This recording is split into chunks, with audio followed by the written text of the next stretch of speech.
Hello guys, so in the last 3 videos we did the Varga charts, part 1, part 2. Then we also did the Dashamsa chart with examples of lawyers. So in this video I want to share with you some tips to rectify this main chart, the D1, called also the Rasi chart, also using the Prashna with the principle of Nasta Jataka, and also sharing few principles how to make this process easier.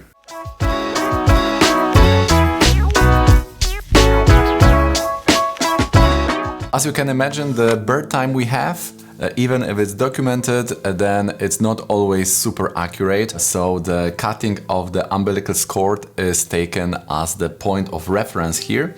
And always this is the approx time. So the rectification process, the goal of it is to try to get to this accurate time as close as possible. And normally we do it by reverse engineering. So we know that the chart is reflecting the life. So now, because we know the details of life of the person, we try to set the time in a such manner that all the events be represented by some planets. For example, you got marriage in Venus Sun. So we are trying to calibrate the charts in such a way that this Venus and Sun in those divisional charts, which are very sensitive to time, will show exactly the circumstance. So for example, you got a new job in, let's say, 2012 May, and this will show that this was in the period of Mars, Mercury. Then we have the special Dashamsa chart, which is changing every 10 minutes. So we try to set this chart in such a way that these planets which were active at the time, this Mars and Mercury, they will show that you got a new job in these times. So there are specific rules. For example, normally we get a job in the 5th house in the Dashamsa chart. So we try to rectify, we try to change the ascendant. When we talk about the rectification, it means the moving a time, and specifically we talk here about the moving the ascendant forward and backwards. So when we move the ascendant, also the placement of a planet in those houses in this career chart will change, and we try to do so in such a way that this position of the planet will explain that event. So if it was in Mars and Mercury, we try to set it in such a way that this Mars and Mercury will activate the house of getting a new job. So that would be 5th house in this case. But sometimes the situation is when we put the birth details of the person, then this main chart is also at the border. Sometimes it has 0 degrees or 1 degree or 28 degree or 29 degree. We know that the one sign has 30 degrees. So when we put this birth details and it is around 28, 29, just at the end of the sign or just at the beginning of the sign, then this means that if you move the time a little bit, then the whole chart will change. The whole ascendant will change of the main chart. And then if the ascendant changes, then it also means that the position of the planet in the main chart will also change. So if you have, for example, Jupiter in Sagittarius and you have a Gemini 1st degree, then this will be in the 7th house. But if you move the time, let's say 5 minutes back to Taurus, to 29 of Taurus, then this Jupiter will still be in Sagittarius, but now this will be in the 8th house.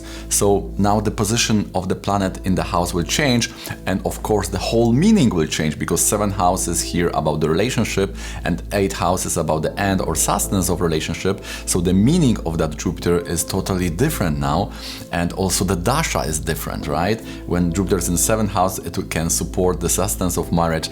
If Jupiter is afflicted in the 8th house and its dasha is coming, then it means that the marriage may have some big challenges or even can end. So this is totally different prediction. So we need to be sure we have the correct ascendant. So sometimes in the Rasi chart, it is on the border, and we know that the time is approx taken, it's not accurate, right? And a few minutes it can change to another sign. So in such situation we need to go to Prashna, we need to draw a Prashna, and we need to see what the Prashna is saying. So the Prashna will give us some information, and I will also tell you some other rules how we can check if this Rasi chart, the main chart, is accurate. If you like this video so far, please click the thumbs up. It helps me with the algorithm to make my videos more visible on this platform. Subscribe if you like to be notified about some more videos in the future. And now let's go back to the topic. So there are specific rules how to use the Prashna chart to set the correct Jataka ascendant. Jataka means the birth ascendant, or the ascendant in your birth chart. The Prashna is magic, because it means that you are doing the mantra and you are getting some answer from the nature, from the absolute, from the Brahman, from the God, however you will call it. It means that through the mantra you are in sync and you can ask something, or people are coming to you, and then you are drawing the chart and you are answering from the chart of the question. The Prashna, the chart, is drawn when the astrologer decided to answer the question. So it is like asking the nature. And many astrologers are using this Prashna chart together with the birth chart, with the Jataka chart, and maybe also together with the yearly chart to get the most accurate prediction for a client. And these rules of the Nasta Jataka, which is the using the Prashna to get the ascendant in the birth chart, right? The ascendant is the sign in the first house in the birth chart, are given in the classical text of astrology. The rules for this Nasta Jataka, which is the using the Prashna to get the first house sign, the ascendant in the birth chart, are given in the astrological classics. So the rules are, you are drawing the Prashna chart at the time of entering this venture, and you are opening the Navamsha chart. So we have Rasi and Navamsha. The Rasi is the main chart. The Navamsha is additional chart which is showing the fortune and the past. So we are very much interested in the past now. So therefore we are opening the Navamsha chart in the Prashna and we are seeing the ascendant. So the rules are that the ascendant will be in the Trikona or the 7th house from the sign of the Navamsha Lagna in that Prashna or in the horary chart. So just to make it more clear, if you are drawing a Prashna chart and in the Navamsha Lagna you have Scorpio, the Navamsha ascendant is Scorpio, then the querent ascendant in their D1, in their Jataka, in their Rasi chart, in the main chart, will be Scorpio, Cancer or Pisces. Or it could be also Taurus. If it is Scorpio, it will be Taurus. So it means that it will be sharing the same tattva, the same element. It will be watery sign, or 7th house from it. It will be Taurus in this case. If in the Navamsha of the Prashna we have the Capricorn, then it will be, then the main chart ascendant of the querent will be Capricorn, Taurus, Virgo, or the Cancer. So you are drawing a chart on the time of answering the question, and in this chart you are getting the answer what will be the ascendant of the person who is asking.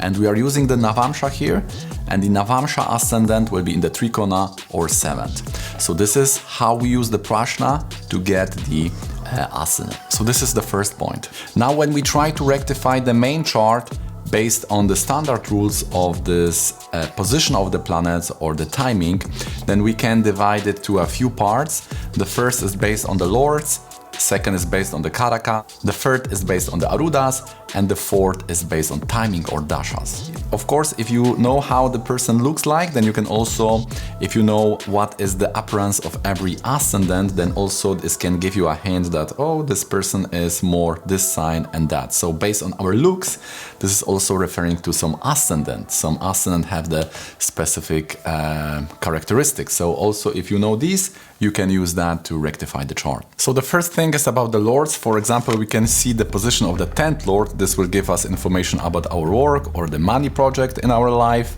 So we can see where is the placement of the 10th lord. So my advice is to see the 7th lord, the 10th lord, especially the Kendra lords, to see what is going on. Because if we change the ascendant, then also the position of these lords will change. So we can see what position of the lords suits the situation much better. For example, if you have 10th lord in the 5th house, then the distance from the 5th to 10th is 6th. It can give some enemies in the work. If the 10th lord is in the 2nd or the 6th house, it can give a good or bad relation with the senior or junior workers. So you can also use this information and check how this is reflecting the life of the person. So you can change that based on the lords. Now the best rules to rectify it are something which Popper is calling the falsifiable rules. So this means that it is giving us the information yes or no. For example, the good point to check would be the Arudha and the Upapada, because here you can get these kind of binary answers. For example, you can choose the Arudha where the 3rd house is reflecting the siblings in nicer ways. So If you don't have any younger siblings and the Mercury is in the 12th from the Arudha Lagna, then this position is exactly showing that. If Mercury is in the 12th from the Arudha Lagna, then the person doesn't have the younger sibling. So this is giving you this yes or no answer. This is falsifiable and the binary answer is there waiting for you. So the Arudha and the Upapadas is much better point to rectify the chart. Because if you will change the ascendant in the sign, then the Upapada will also change.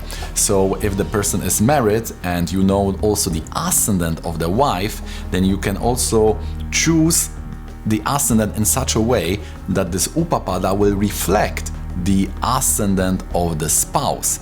So that would be the very good way to rectify the chart. And similarly, we can use the sector of the person. For example, there is this point Arudha Lagna, and if the Venus is aspecting the Arudha Lagna, it is showing that person is working in the entertainment. If it's Mars, it's related to technology like IT and so on, or just being engineer. So if you know that this person is working as a mechanical designer, then this Arudha has to be somehow related to that Mars. The Mars can be in Arudha, or there must be some aspect, there must be some influence. So if you have options between the two ascendant, and in one of them the Mars is aspecting the Arudha Lagna, in the other is not, then this also can give you the answer. So similarly, the Upapada, the point of marriage. On this point of marriage, you can also get some details which are falsifiable. For example, you can get the information about the sector of work of spouse, you can get how the spouse is also earning, what is the source of wealth, also the siblings, and the ascendant. The ascendant is a very good falsifiable way, because if you know the ascendant, it's either this or not. There is no this relativization of the answer. Now the third point is also very interesting. You can take, for example, 10th house from moon or the 2nd house from moon. This is very nice way because the position of the planets in the signs will not change. So that 10th lord from moon or 2nd lord from moon will always be the same. For example, if your moon is in Virgo, then 2nd lord from Virgo would be Libra, that would be Venus. 10th lord from Virgo would be Gemini, so that would be Mercury. So if your moon is in Virgo, these planets will be important karma containers for your work. And then you can see how they are placed. For example, if a person is doing everything alone in the work, he's not getting a lot of support, then the moon in 12 is showing that situation, because 2nd from moon will be the Lagna. So the Lagna means that I'm helping myself. So this can mean that you don't have anyone others to help you. So this is the position of the moon in 12. If you have, for example, moon in 6th, then the spouse can help you a lot in the work. So based on that, we see that if we can change the ascendant, so in one case the moon can be in 6th, in one case it can be in 7th, and then you can reflect, consider what is the situation in the life, and then you can use this information to calibrate the horoscope accordingly. And the last one would be the timing. For example, we know that the timing of the relationship, be it start or marriage, it's best done with the 12th house. So if you know the timing of events, like in this case marriage, you can also set the ascendant in such a way that it is connected to that 12th house. For example, let's say that you have been married in a Saturn-Venus period, and there is the choice between the Scorpio and Sagittarius, then the Scorpio gets more vote here. It is much more convincing. From this point, you need to take all the points into consideration to arrive at conclusion, but in this one point, this Venus is very convincing, because Venus would be 12th lord for the Scorpio. So if you get married in the Venus Dasha, then the Scorpio makes sense, because Venus would be the 12th lord, and at the time of relationship, at the time of marriage, the 12th house is activated. And of course, the last thing is that if you will change the ascendant and they are on the borders, then the Navamsha and Dashamsa will also change. So sometimes you can also get support from these planets. So if the Rasi chart will change to the new sign, then the Navamsha will also change, the Dashamsa will also change. So you can also use these Varga charts, these divisional charts, to help you rectify the Rasi chart. So this is a bit indirect, but this also can help you, because the Navamsha and Dashamsa can also contain more falsifiable and binary answer, like where do you work, what is your responsibility. So these are very specific answers to those questions. So these Dashamsa and Navamsha can also help you to rectify the main chart. Okay guys, so that's gonna be it from me. I hope these rules will help you to rectify the Rasi chart for you, your family and friends. If you like this video, please don't forget to click the thumbs up, subscribe for more, and see you in the next one.